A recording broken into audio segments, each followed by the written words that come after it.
afternoon mga followers. Meron pa tayong gagawin. Ang naging concern ng driver, bumabagsak daw yung minor at saka nanginginig.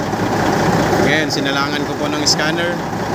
Yung engine po na to ay Detroit Series 60 Freightliner.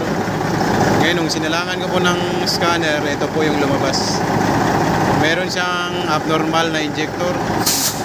Ayan po, injector cylinder 2.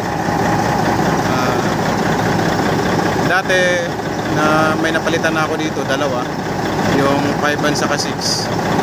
Ngayon ito naman pong 2. Kaya kakalasin ko po yung cylinder, injector cylinder number 2, at sigurado po positive po yan.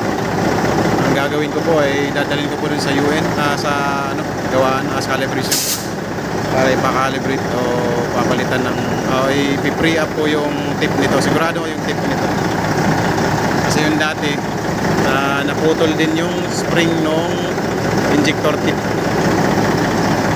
Yes, abangan po yung update.